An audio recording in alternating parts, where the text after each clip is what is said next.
Hey guys, and welcome back to the channel. My place flooded. Yep. Roof leaking.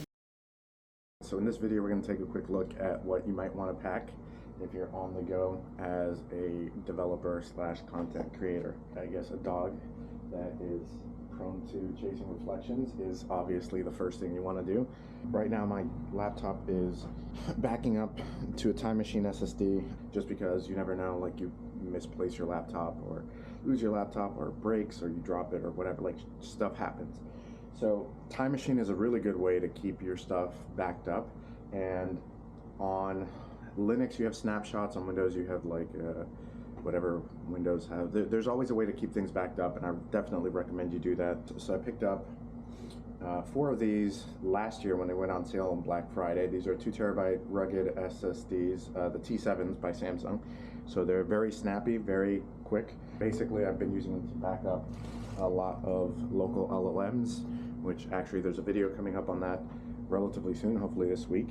And as far as the content front, I do have a stills camera, and then I haven't actually shot this for the channel yet.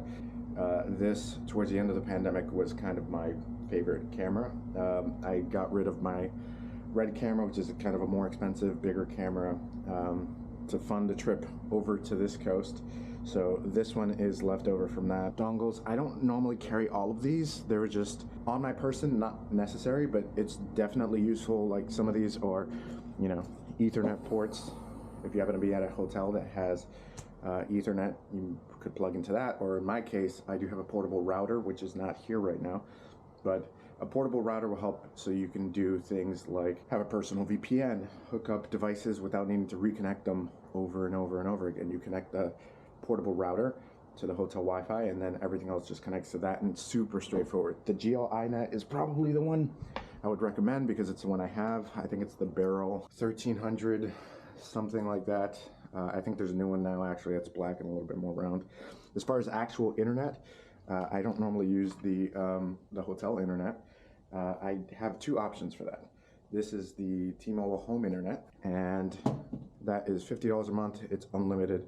If you have service, if you're in a 5G T-Mobile area, I think that's probably the best bang for the buck as far as mobile internet, because I also do have, this is a Metro PCS hotspot. It's 100 gigs a month for $50 a month, which is actually, like, it's pretty snappy. If you're in, again, T-Mobile, because Metro is under T-Mobile, in coverage area, that one's a lot more convenient because you could chuck it in a backpack. So I have both, and I've had both because I was doing a lot of car camping, and the T-Mobile I got towards the end of that trip, and it was definitely useful because for things, if you're mobile and you're trying to do stuff like Docker, and you're trying to push and pull, and like even the LLM stuff, like trying to download lots of big files, you need not necessarily just the bandwidth. It's just nice to have options. I also do have 2 Zen screens. These are 15.6, and they're USB powered. With the MacBook, they do work with just 1 cable for video and power. You could also get a tablet mount for your car, which are usually pretty cheap, like 15 bucks on Amazon. If you just want to do some quick work in the car, you don't have to hold it on your lap, or you have a second display that's kind of held up. It's actually really useful. How this actually gets set up, screen just comes out. This has Velcro that basically opens. This is how you take it out. These things actually end up kissing, and this forms your stand. So these 2 little flaps here actually become what actually holds it up, and it takes a little bit of work to get in there. But you can see it kind of, when I picked it up, it was actually mostly for writing, regular writing, so blog articles and that sort of stuff. Horizontal works fine too, but you can see that it's very limited to that specific angle for both standing up. Amazon Basics sells these pretty cool stands. It's very, very convenient. And there comes my dog. So you could do this, you could put it kind of whatever position you want. So you could set it up there, you could set it up further forward if you wanted to. Kind of just like do whatever it takes to just get it where it goes, and then that way you can see it's very easy to just use. It's just 1 cable. I have this dongle going. This is just a regular, I think it's a Ulanzi or like Green Tech or something like Ugreen. For this kind of stuff, it's usually don't have to go too expensive. The Ugreen stuff, I've noticed that it seems like it's made out of aluminum, so it's something I could toss around. And then I'll probably have this set up this way. I have any follow along code, which I usually do. I can see where I left off. But yeah, I mean, look how thin it's basically as thin as this computer is.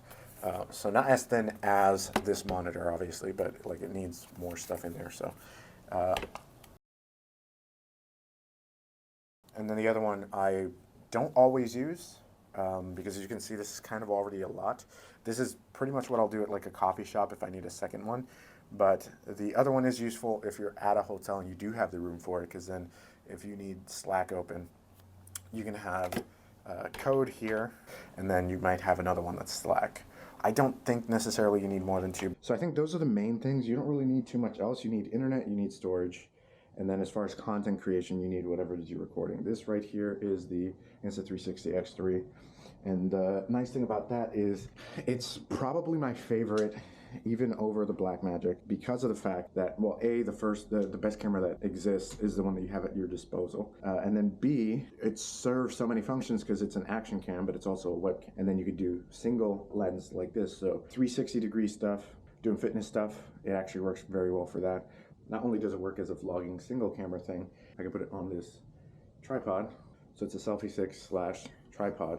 And when you connect it via USB to the MacBook or any computer, it turns into a webcam. For audio on the go, I've been using these little kind of mic things. This one's from Ulanzi, but there's a bunch of different companies that do them. And they have basically a dongle, so this one's USB Type-C, just plugs into the bottom of the phone or the laptop. And then if I grab one of the mics, this is harder than it looks. This is what this one looks like. So I'm not sure if you can, but the mic part at the top, it kind of just clips in and does stuff. We're gonna test it today. I do like to have some extra chargers, and I do like to have a power bank, which I don't have here. It's only a couple nights stay because the place is flooded, and making the most of it. But I just wanted to give you guys a quick just overview, just because I had everything kind of laid out of what's kind of in my daily drive kit, and hopefully it was helpful. Let me know in the comments below. Don't forget to like and subscribe, and I will catch you guys on the next video.